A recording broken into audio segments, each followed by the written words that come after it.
اچھا ایک اور کمپلیکس جو کہ ہماری سوسائٹی میں بہت زیادہ ہے وہ یہ ہے کہ رنگ گورا چٹا ہونا چاہیے. اس لڑکی کی شادی نہیں ہوتی جس کا جی رنگ جی تھوڑا سانولا ہو. اس لڑکے کے بھی مسائل ہو جاتے ہیں کہ مجھے لڑکی والے دیکھنے آ رہے ہیں تو میرا تو رنگ جو ہے وہ بڑا ڈارکر شیڈ میں چلے گیا ہوا ہے. تو یہ جو آج کل وائٹننگ انجیکشنز کا جی آپ جی. اسے کہہ لیں فیشن چلا ہوا ہے سر, اس کے بارے میں کیا خیال ہے, یہ سیف ہے؟ یہ دیکھیں وہی بات ہے ٹرینڈنگ. ہوں اچھا دوسری بہت امپورٹنٹ بات ہے کہ آپ جو گورا ملک ہے یا گوروں کا ملک ہے یا ٹائپ 1 یا ٹائپ 2 لوگ ہیں اسکن ٹائپ والے, وہ کہتے ہیں ہماری اسکن ذرا ٹین ہو. اور یہاں کے لوگ جو ہے نا وہ جن کی ٹین اللہ تعالیٰ نے اتنی پروٹیکشن رکھی ہوئی ہے دھوپ سے میلانن سے, تو وہ کہتے ہیں ہماری اسکن گوری ہو جائے. تو basically whatever procedure you adopt تو you are getting rid of your melanin. جب میلانن جائے گی تو ظاہری بات ہے کہ پھر جو پروٹیکشن ہے وہ بھی آپ کی کم ہو جائے گی. اچھا جہاں تک سیفٹی کے تعلق ہے, اگر آپ کے ڈاکٹر کے ساتھ چل رہے ہیں اور آپ کی اس کی سیفٹی لیول وہ انشور کرتا ہے اور آپ کو پرسکرائب پراپرلی کرتا ہے تو پھر تو چلیں اس کا ٹھیک ہے. And they are all maintenance things, یعنی کہ یہ نہیں کہہ سکتے آپ کہ آپ نے ایک دفعہ یہ کورس کر لیا تو آپ گورے ہو گئے. نہیں یہ ون ٹائم نہیں ہے. نہیں یہ ون ٹائم نہیں ہے, یہ مینٹیننس ہے. اور مینٹیننس وائز یہ ہے کہ رنگ آپ کا بائی ورچو کہ آپ کا لیور صحیح طرح کام کرنا لگ جائے, کیونکہ اس کے اندر جو چیزیں انجیکشنز ہوتی ہیں اس کے اندر گلوٹاتھیون ہے, اس کے اندر بہت ساری وائٹامنز ہیں, بہت سارے گروتھ فیکٹرز ہیں. اسٹیرائڈ نہیں ہوتا اس کے اندر, جو وائٹننگ انجیکشن میں اسٹیرائڈ نہیں ہوتا.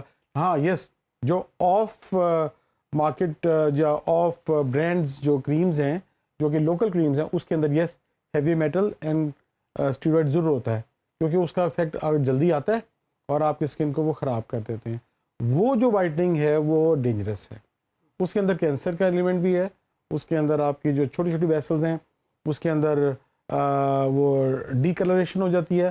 اور آج کل ہمارے پاس جو لوگ آ رہے ہیں بلیکنگ کے علاوہ, وہ آپ یہ سمجھ لیں کہ بلیکنگ سے بھی اوپر چیز ہے, کالے پیلے نیلے لوگ آ رہے ہیں, ٹھیک ہے نا, کلرفل آ رہے ہیں, کیونکہ وہ جیسے وہ اسٹیرائڈ اپنا یعنی کہ اس کی رسپانس دیتا ہے تو وہ جیسے ریئیکٹ کرتی ہے اسکن تو اس کے حساب سے ہوتا ہے. کہیں سے اسکن بہت زیادہ تھک ہو جاتی ہے, کہیں تھن ہو جاتی ہے, کہیں ویسلز اس کے جو ہے نا وہ پرومیننٹ ہو جاتے ہیں.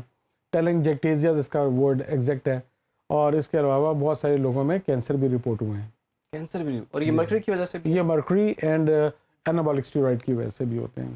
اچھا ڈاکٹر صاحب آخر میں یہ بتائیں ذرا کہ ہیئر ٹرانسپلانٹ جو ہے وہ ہر دوسرے چوتھے بندے کی ضرورت بن چکا ہوا ہے, اور جس نے کروا لیا ہے وہ خوش نہیں ہے, رزلٹس اچھے نہیں ہیں, اور جس نے نہیں کروایا وہ یہ سوچ ہی رہا ہے اور سالہ سال سوچتا رہتا ہے, وہ کہہ رہا ہے میں کروں تو کروں کیا. تو یہ ذرا بتائیں کہ کس کو کروانا ہے ہیئر ٹرانسپلانٹ, کس کو نہیں کروانا, اور یہ ڈیسیژن کیسے لینا ہے. دیکھیں اسیسمنٹ از اے کی رول. اگر آپ اسیسمنٹ نہیں کروا سکتے, ایویلیوشن نہیں کر سکتے, آپ ڈاکٹر آپ کا ٹھیک نہیں ہے یا ڈاکٹر جو ہے نا وہ اس اسپیشلٹی کا نہیں ہے, تو ہاؤ کم, نمبر 1. نمبر 2 یہ ہے کہ اللہ تعالیٰ کی کانفیگریشن کو آپ میچ نہیں کر سکتے. آپ کا جو رزلٹ ہے, آپ کے بال کتنے تھک ہوں گے, کتنے تھن ہوں گے, یا کیا رزلٹ ہے آپ کا, کتنے بال کی پیچھے اگ رہے ہیں کہ نہیں اگ رہے, آپ کا ڈونر سائٹ کیسا ہے, یہ سارا ڈپینڈ کرتا ہے کہ آپ کے پیچھے بیک آف دا آپ کے بینک میں کیا چیز پڑی ہوئی ہے.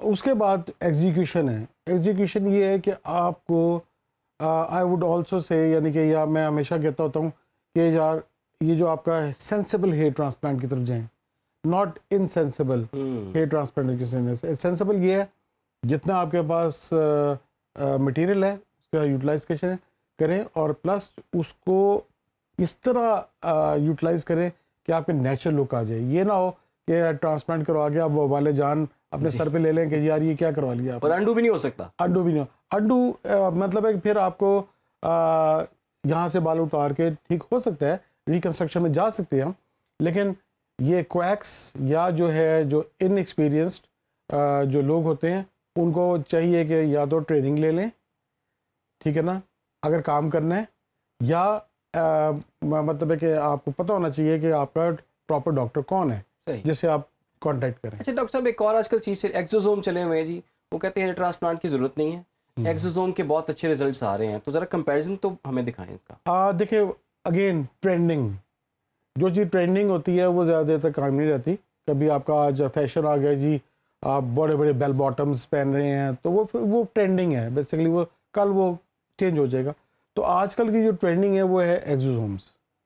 ایگزوزومس کیا ہوتے ہیں؟ سیلز نہیں ہوتے، دے آر انرجی پیکٹس یا آپ کے گروتھ فیکٹرز ہوتے ہیں which are derived from stem cells, okay جو کہ اس کا پریکرسر سیل ہوتا ہے یا مدر سیل ہوتا ہے. تو مدر سیل بیسیکلی اس میں سے جو اس کا بائی پروڈکٹ جو ہے نا وہ ایگزوزومز ہوتے ہیں. Exosomes they are superior than your P R P, okay ٹھیک ہے.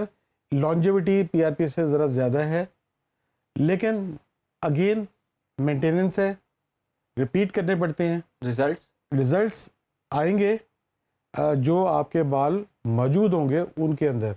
جو آپ کے چلے گئے ہیں، یا اگر بیج ہی نہیں ہے تو کھاد کیا کام کرے گی؟ ٹھیک ہے، جو چلے گئے وہ بہت دور چلے گئے، وہ نہیں آ سکتے، ایگزوزوم سے بھی نہیں آ سکتے. ایگزوزوم سے بھی نہیں آ سکتے. اوکے اور جو لیٹسٹ جو ٹرینڈ ہے یا جو ہے نا وہ فیوچر فارورڈ ہے وہ اسٹیم سیلز ہے.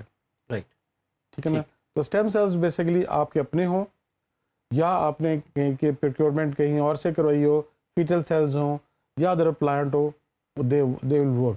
بٹ ابھی وہ دن دور ہے. ٹھیک ہے، بہت بہت شکریہ آپ کا ڈاکٹر احسن ریاض صاحب. آپ نے بڑے کارآمد مشورے دیے ہیں تمام لوگوں کو